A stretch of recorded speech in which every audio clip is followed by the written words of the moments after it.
The main domestic story of the last 2 days, which suddenly became international, is the scandal between Russia and Azerbaijan. It arose against the backdrop of mass raids and detentions of representatives of the Azerbaijani community in Yekaterinburg, where, according to official sources, 2 Azerbaijanis were killed as a result of mass detentions in connection with a 2001 murder case. Azerbaijan perceived the incident as ethnic aggression. Detentions immediately followed at the local editorial office of Sputnik, one of the resources of the Russia Today holding. All cultural programs related to Russia were immediately cancelled, concerts of Russian performers were cancelled. And yesterday, some random Russian IT specialists were brutally detained and beaten in Baku. We will discuss this today. Just a reminder, if YouTube is slow, you will find instructions with free ways to bypass blocking by following the link in the description. Among them is Liberty VPN with a free trial period of 1 month.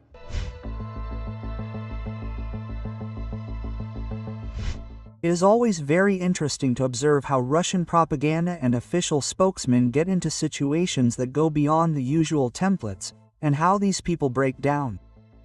We literally just recently observed such a story using the example of the Iran-Israel war, when their whole being seemed to be screaming to cover the Israeli military and its overseas puppeteers with unprintable words. But the main overseas puppeteer here is Trump, and he cannot be spoiled too much by the first victory. Dmitry Medvedev once again began to carry a hungover madness in his telegram, where he said that it would be good to help Iran with a nuclear bomb. But for the first time, perhaps, since 2012, an entire American president paid attention to him, and Medvedev had to quickly run to justify himself on English-language Twitter. Liuba, it was certainly expensive to watch. Now the story is very similar. Azerbaijan was very angry after the scandal with the detention of representatives of the Azerbaijani community in Yekaterinburg. Literally in a day, a whole bunch of decisions followed, which in official circulation are called unfriendly. A ban on cultural events related to Russia, cancellation of concerts of Russian artists, the destruction of the editorial office of the Azerbaijani radio Sputnik, owned by Russia Today, the detention of its staff, and a demonstrative detention, in front of cameras, beautifully filmed. It seems to me that there is no need to explain what the reaction of the Russian government and Margarita Simonyan herself would have been if something similar had happened in another country. Simonyan would have already asked Mother Russia to drop a nuclear bomb on the aggressor, and all her colleagues would have unanimously talked about another manifestation of fierce Russophobia. There is no doubt that if any European country had been in Azerbaijan's place, Vladimir Solovyov would have choked on his poisonous saliva, and the aforementioned Dmitry Medvedev would have started writing about grunting piglets, and the Russian Foreign Ministry would have rushed into an exercise in the most vile insults and threats. But nothing like that is happening here. Dmitry Medvedev took a sabbatical. His Telegram channel has not been updated since June 25, when he once again scolded Ukraine and the European Union. The Kremlin regrets the decision to cancel cultural events. Hell is concerned about the lack of communication with the editorial office of Sputnik Azerbaijan during the searches. They are not outraged by the fact of the searches themselves, but are concerned about the lack of communication during the search. The ever-talkative Margarita Simonyan, who is supposedly the head of the detained Sputnik employees and is supposed to stand up for them, simply posts news about the searches, interspersing them with her profound and very valuable thoughts about the dominance of neural networks that are about to engulf humanity. Z-Telegram and the frostbitten citizens who joined them also paid attention to all this and rushed to write posts in which furious calls for active actions against Azerbaijan and the diaspora, conversations in the spirit of, they say, Baku is actually a Russian city, are seamlessly combined with an iron confidence that no Russian response will follow. But Ilham Aliyev is not the German chancellor, at whom you can bark with impunity and without hindrance. Ilham Aliyev is an oil dictator with great ambitions, and even with a reliable roof in the person of the Turkish ruler with great ambitions, Recep Erdogan. It is one thing to terrorize some unfortunate Tajiks on your territory, for whom no one will ever stand up, not to take children to school and mock in every possible way. Another thing is seriously with Azerbaijan, and therefore from Turkey, which, just a second, has doubled its share in Russian foreign trade, becoming one of the main hubs for bypassing sanctions. Now advertising and quickly continue. There is still a lot of interesting stuff. Immigration to the USA is a topic in which it is easy to get lost. Forms, deadlines, transfers, different opinions from friends of friends. All this often hinders than helps. But in fact, a successful move begins with a clear plan. This is what M&M document does. This is a team that helps to get a green card, that is, a permanent residence permit in the USA through a talent visa with the right to live, work and get a passport after 5 years. M&M specializes in EB1 and EB2 NIW visas.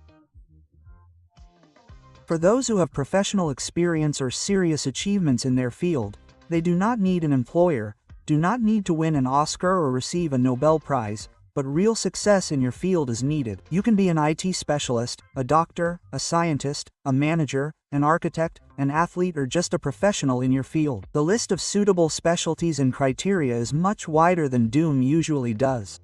The team takes on the entire process from assessing chances, building a strategy to filing a petition for the final result. M&M does not act according to a set of templates, but works with each case individually.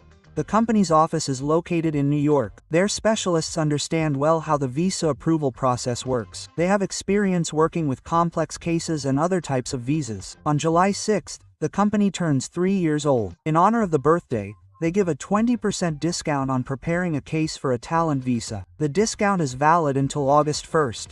To get it, follow the link in the description. Their first consultation is free. Just send an application and find out if you have a chance of getting a visa.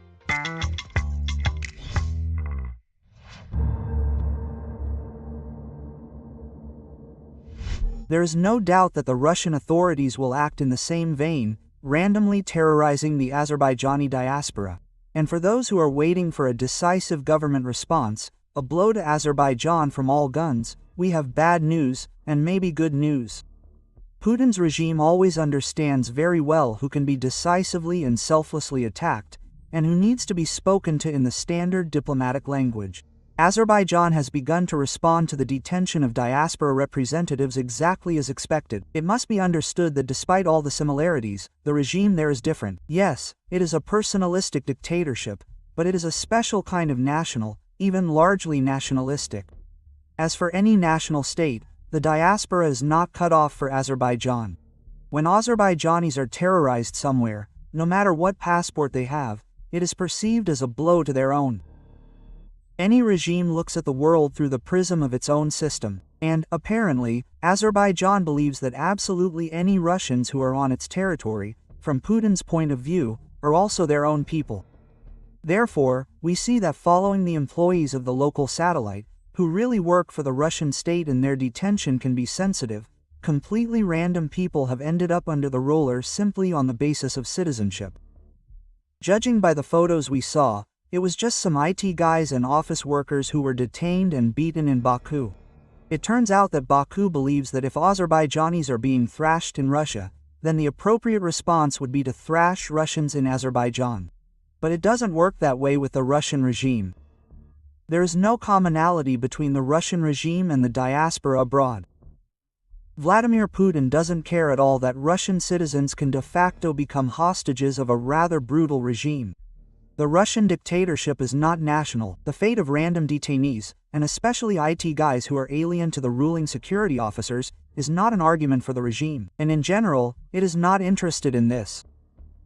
A very strong reluctance to quarrel with Azerbaijan and its ally Turkey is an argument. And what if, in response to the pressure from the diaspora, random Russian citizens get their heads smashed in at a police station? So the Russian leadership doesn't care. For the Russian regime, this case is a surprising clash between traditional enemies, easy and pleasant to fight, and those with whom conflicts must be avoided at all costs. On the one hand, there is the Azerbaijani diaspora. Like any ethnic minority, it can be very vividly and demonstratively terrorized on camera, collecting political points.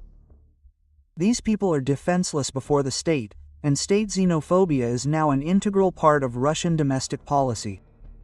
Migrants are an attractive internal enemy for the Russian leadership, an enemy against whom it is possible to exploit the natural xenophobia of people, with whom it is possible to fight endlessly and, what is important, politically harmlessly. Raids on markets and construction sites, the introduction and adoption of discriminatory laws, high-profile deportations and the same maximum loud coverage of any crimes in Russia committed by citizens of the Caucasus and Central Asia. We see all this constantly. Ethnic nationalism creates a space where any political discussion can be well buried. They say that our main problems are not economic, not corruption, not the issue of power, not war, but migrants. They have come here in droves, you see, to impose their own order. Citizens can be allowed to talk about this freely, about how Russians are oppressed in Russia by all sorts of insufficiently white people.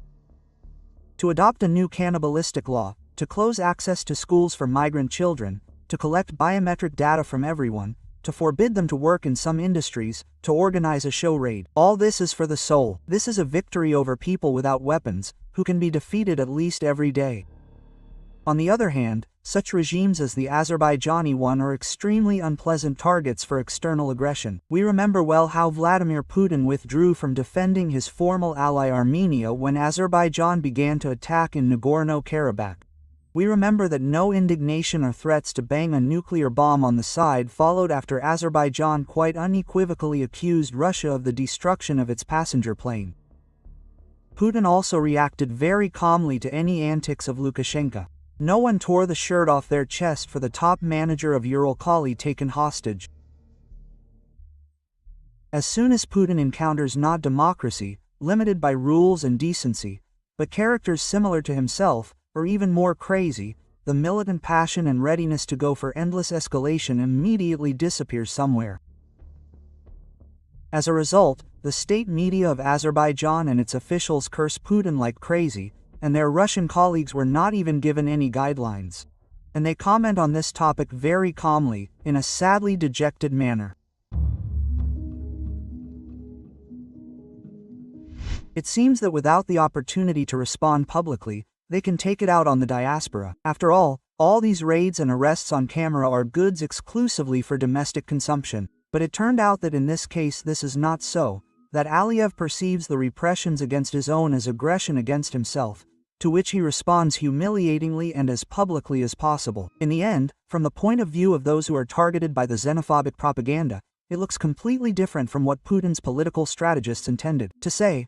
Finally, they've taken on these non-Russians who are nothing but criminals. But on the contrary, it looks like Putin is being publicly punched in the face, and he has nothing to respond with.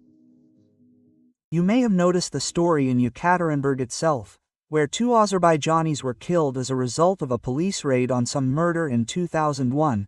We are not saying anything. We are not saying anything, because in such cases you always have to wait for an analysis from specialized publications, most likely from the media zone. What happened could be anything. A real arrest of representatives of an ethnic criminal group, a showdown over business, or the desire of local cops to keep up with the security officers and the Russian community and also succeed in the fight against people of suspicious nationality. What is important for us in this story is how the repressions against the Azerbaijani diaspora are perceived by the parties. Azerbaijan perceives this as aggression and reacts aggressively. And the fact that such behavior against Russia is possible in principle is clearly perceived by the nationalist Telegram front as weakness. After all, the Russian state can kind of throw someone's face on the floor, but when they start to hold it accountable for this, it turns out that it is not able to give a clear answer. The Russian authorities are obviously trying to act in 2 directions and save face, since no one has released those detained in Yekaterinburg and, quite the contrary, they are detaining others, and they are trying not to quarrel with Aliyev. Decisively act against the Azerbaijanis, but not Azerbaijan. Here we must pay attention to the unique combination of foreign and domestic policy, when it turns out that you look both fierce, buying up people for nothing, based on their ethnicity, and weak. After all, you can't decisively put in their place someone who is peddling not just your citizens, but your own propagandists at great expense. This is precisely the surprising uselessness of the Russian regime for everyone in any situation. It would seem that you, perhaps, live well under a brutal regime that can trample any person on its territory simply on a whim, be it a migrant or its own citizen, no matter, in a regime that is waging a major war and endlessly threatening everyone with a major war. It would seem that the flip side of this should be a sense of security abroad, at least in other autocrats, so that no one dares to touch you lawlessly, remembering your frostbitten bosses. In theory, Your frostbitten bosses should be insurance against someone else's frostbitten bosses, but it happens exactly the opposite. Not only will your boss not protect you from those you should, from Asian dystopias, not European democracies. Your boss will also definitely do something that will make you get punched in the face by someone else simply because you haven't obtained citizenship. It's an amazing combination of nastiness and cowardice. We've said many times that there are things in the state that are better not to experiment with, for example, war. It can look like an attractive political technology game exactly until you start to be answered seriously. Then it may suddenly turn out that a small and victorious war has turned into a long-term and bloody one, or that the enemy has suddenly killed half of your security or political leadership. The national card also looks very attractive if you live in search of an enemy that you need to defeat quickly and harmlessly for yourself. To humiliate those who are already deprived of their rights. To switch the public discussion to hatred of outsiders and fear of them. This is a completely working political technology tool. But inciting hatred within your own society is not a free and harmless action. Sooner or later, those you are picking on simply because of their origin begin to take organized revenge, and the imaginary ethnic crime becomes real. In addition, as in our case, it may turn out that, in fact, those who came for their homeland are not strangers. That the homeland perceives such a loss of rights, repression and humiliation at its own expense. And the state, which, in principle, was in some way your ally, well, at least not an enemy, begins to humiliate you in response.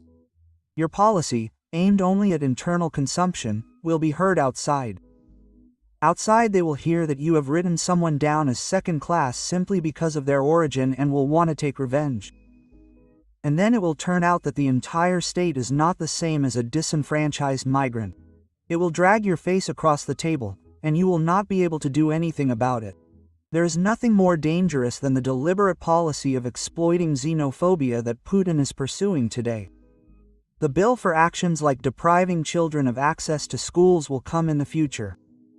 The pale appearance in the conflict with Azerbaijan, which could not have happened if someone had had at least an ounce of consciousness, is already a payment for stupidity, but not so significant yet. Until tomorrow.